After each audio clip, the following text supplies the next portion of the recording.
সম্মানিত অডিয়েন্স, ফেসবুকের নতুন একটি আপডেট। সেটা কি, সেটা আমাদের না জানলে আমরা ফেসবুকে কিন্তু কখনোই সফলতা পাবো না। আর ফেসবুকে সফলতা আপনি তখনই পাবেন যখন আপনি ফেসবুকের সঠিক গাইডলাইন অনুসরণ করে ফেসবুক প্ল্যাটফর্মে কাজ করে যাবেন। আমরা যারা কন্টেন্ট মনিটাইজেশন সেটআপ পেয়েছি, এটা কিন্তু নির্দিষ্ট গাইডলাইন অনুসরণ করে কাজ করলে সেটআপটা আমরা অনেকেই পাচ্ছি বা পেয়ে যাচ্ছি। কিন্তু কথায় আছে, স্বাধীনতা অর্জনের চেয়ে রক্ষা করাটা কঠিন। ঠিক তেমনি ফেসবুক কন্টেন্ট মনিটাইজেশন পাওয়ার পরে সেটাকে ধরে রাখাটা হচ্ছে অর্জন। তাহলে আমাদের কিভাবে ফেসবুক কন্টেন্ট মনিটাইজেশন ধরে রাখতে পারবো? তার জন্য ফেসবুকের সঠিক গাইডলাইন অনুসরণ করে আমাদেরকে কাজ করতে হবে। আমরা অনেকেই অনেক বেশি বেশি ভিউ আনার জন্য, ভিডিওতে ভিউ আনার জন্য অনেক সময় কপিরাইট কন্টেন্ট নিয়েও কিন্তু কাজ করি। কিন্তু আমরা কি কখনো ভেবে দেখেছি যে আইডি গুলোর কি অবস্থা হবে? ফেসবুক কোম্পানি মেটা কি আমাদেরকে কখনোই ধরবে না?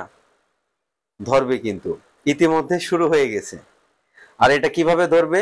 তাদের নির্দিষ্ট আইডি গুলো যারা মার্ক করে রাখবে বা রেখেছে, সেগুলো অটোমেটিক এই আইডি গুলো হারিয়ে যাবে।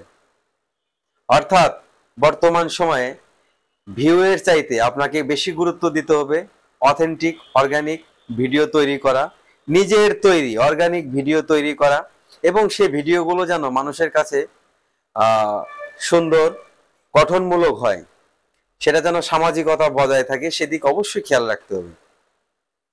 আরেকটি কথা বলি, স্প্যাম পোস্টে কিন্তু রিচ কমবে। স্প্যাম পোস্ট কিরকম? অপ্রাসঙ্গিক পোস্ট। ফেসবুকের অ্যালগরিদমকে লঙ্ঘন করে এমন পোস্ট, এমন কন্টেন্ট কখনোই আমরা তৈরি করব না বা আপলোড করব না নিজের আইডি বা পেজে। ভিডিও পোস্টের সাথে যখন আমরা হ্যাশট্যাগ ইউজ করি, ব্যবহার করি, সেদিকে অবশ্যই লক্ষ্য রাখতে হবে যে হ্যাশট্যাগুলো আমরা ব্যবহার করব সেগুলো পোস্ট সংক্রান্ত বিষয়বস্তুর সাথে সামঞ্জস্যপূর্ণতা বজায় রাখছে কিনা সেদিকে খেয়াল রাখবো।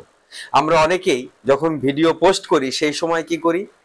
অনেক হ্যাশট্যাগ ব্যবহার করি যেগুলোর কোনো প্রাসঙ্গিকতা নেই।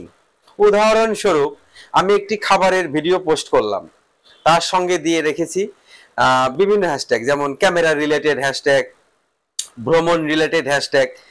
এরকম অপ্রাসঙ্গিক হ্যাশট্যাগ আমরা কখনো ব্যবহার করব না।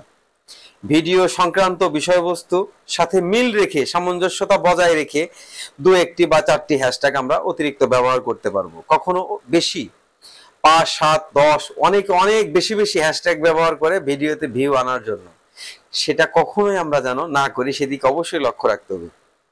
পরবর্তী ভিডিওতে আমি কন্টেন্ট মনিটাইজেশন সেটআপটা আসলে আমি কিভাবে পেয়েছি বা পেলাম সেই বিষয়ে বিশদ ব্যাখ্যা দেওয়ার চেষ্টা করব। ভিডিওটি ভালো লাগলে অবশ্যই ভালোবেসে পাশে থাকবেন, পাশে রাখবেন। ধন্যবাদ সকলকে। বড় ব্লগ ভিডিও, সবাই পাশে থাকবেন।